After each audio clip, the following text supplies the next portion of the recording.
Every job you bid is a pie. Picture a big circle on the board and write, every job is a pie. Now cut it into 3 slices.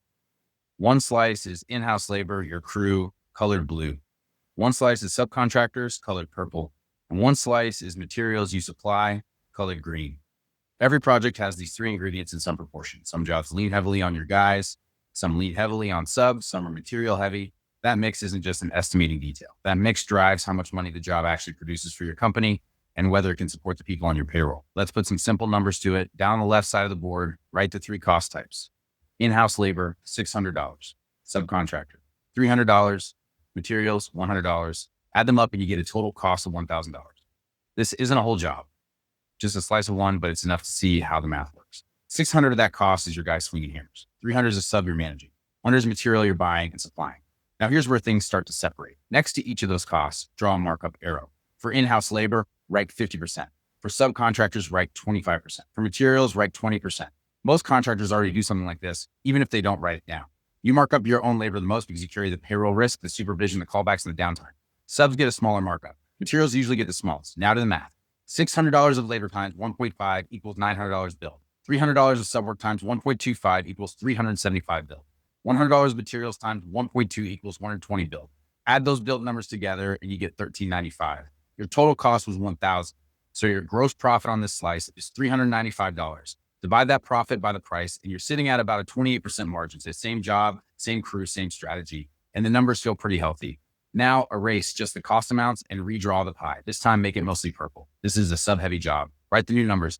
In-house labor is now $200. Subcontractors are $700. Materials stay at $100. Total cost is still $1,000. Nothing else changed. Same company, same markups. Run the same math again. $200 of labor times 1.5 equals 300 billed. $700 of subs times 1.25 equals 875 billed. $100 of materials times 1.2 equals 120 billed. Add it up and now you're billing $1,295. Your profit is $295. Your margin drops to about 23%. Pause there for a second. Same total cost, same markup strategy. The only thing that changed was the mix. Because more of the job lives in a bucket that gets a lower markup, the job produces less profit. That's why 2 jobs with the same price can feel completely different in your bank. The mix changed. Nothing else did. Now let's step away from the job and look at your company. Draw a simple scoreboard on the board. Write 3 field workers times $6,000 a month. That's $18,000. Add 1 project manager at $5,000. Add an owner draw of $8,000. Add it all up and box it in. $31,000. That's your number. That is your monthly payroll obligation. That money is due every single month, whether you're slammed or slow, whether a job is perfect or a mess. Here's where the dots connect. Go back to that first, more labor heavy mix. $600 of labor in a $1,000 slice means about 40% of the job is your guys. Now scale that up to a real project. Say you land a $200,000 job. 40% of that job is in-house labor, so $80,000 of work is being done by your crew. If that job runs 6 months, that $80,000 of labor is spread out over 6 months. That's about $13,300 of in-house labor per month. Now put those 2 numbers side by side.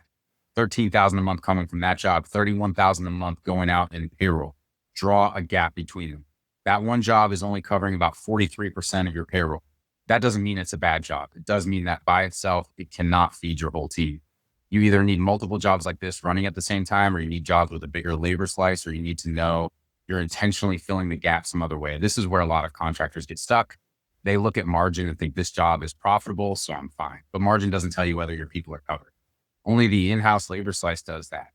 Sub-heavy jobs can make money and still leave you tight on cash because they don't generate enough labor dollars to support payroll.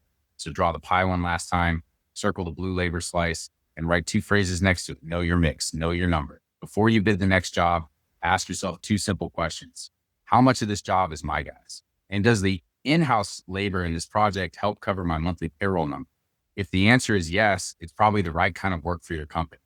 If the answer is no, that's not automatically wrong, but you need to know it going in. That awareness is the difference between feeling busy and actually being stable. That's what Craft Build helps you see before you ever swing a hammer.